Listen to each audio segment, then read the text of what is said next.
federal level. The Senate will continue to be controlled by the Republicans, and they have, in fact, increased their majority, which means they can pretty much do whatever they want on the Senate side from a GOP standpoint. They have pretty much no excuse to not be able to pass something from the Senate side.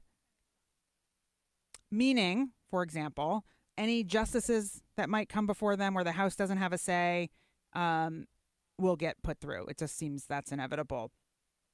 But we also know that the House is swinging to the other side. The House is now, Democrat controlled. There's still a lot of questions. What happens next?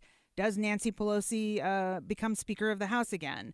Or do they get someone else in place? There are mixed reviews, certainly, as it relates to Nancy Pelosi. Some people sticking by her, others, including the president, by the way, although I think that's so that he can continue to beat on her. And he sort of said as much in a tweet this morning. He was like, no, really, she deserves it. You should put her in there. It might get me some votes, but you should. I don't know what accent I'm doing right now. I have no idea. But in any case, that was certainly not a Trump invitation. I don't know what that was. It was sort of just like I don't know, somewhere between Elmer Fudd and I don't know. Anyway, the point being that,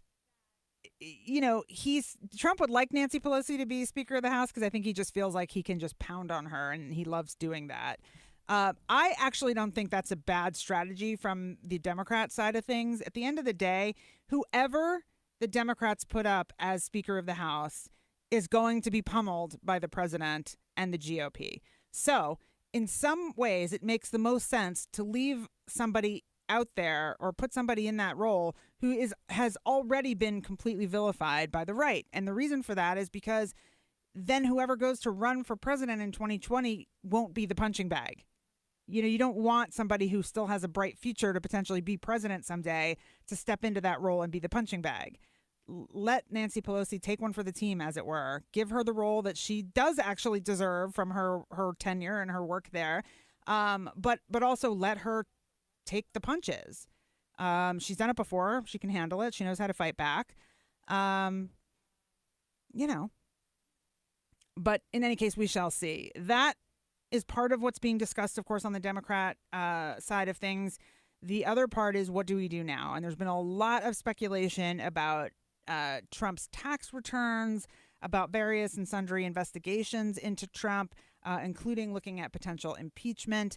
And there's a lot of opinion about what should or should not be done by the now Democrat-controlled House. And so to that extent, we pulled one of the Democrats who will have some say in this, and that's Jim Clyburn. He's the Democrat from South Carolina who won his seat by a wide margin. He was asked about this on an interview this morning. He was asked, now that the Democrats have control of the House, should the focus be on finding common ground with the president, or should it be on investigating him? I think we ought to be finding common ground to the extent that common ground can lead us to doing what we need to do for the American people. We ran a campaign not to do investigations, but to provide a certain degree of hope to the people that will be our constituents. And that's what we have to do. I have been saying throughout this campaign that our primary challenge is making America's greatness apply fairly and equitably to all Americans. I kind of love that play on the president's slogan, make America's greatness apply to everyone. That's kind of been an ongoing problem. He was also asked, Jim Clyburn was, about whether or not the Dems should pursue impeachment. Here's what he said. We need to protect the Mueller probe. We need to get his probe behind us, and that way the American people, once that's made public, we can then see if there are grounds and what they are, and along with the American people, move forward in the proper direction. So to get out in front of the Mueller probe, I think would be a big mistake. And I think there are a lot of people that agree with that. So, I think most of us as Americans, again, regardless of which side you are on, would like to see policy. We would like to see actual bills being written and approved that move us forward on healthcare, on infrastructure. There's a variety of things that haven't moved that I think could and should. But the president apparently in a very combative mood this afternoon in his press conference, so unclear that he will work with the House, even though he somewhat indicated that he would when he spoke with Nancy Pelosi in the middle of the night. So maybe he was still asleep when that happened. It's unclear.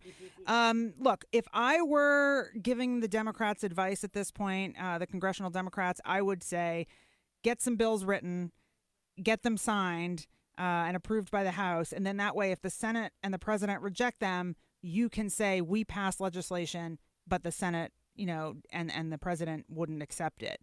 But get it done. Come to an agreement in your body and get it passed so that you have things to point to come 2020 that you tried to get through.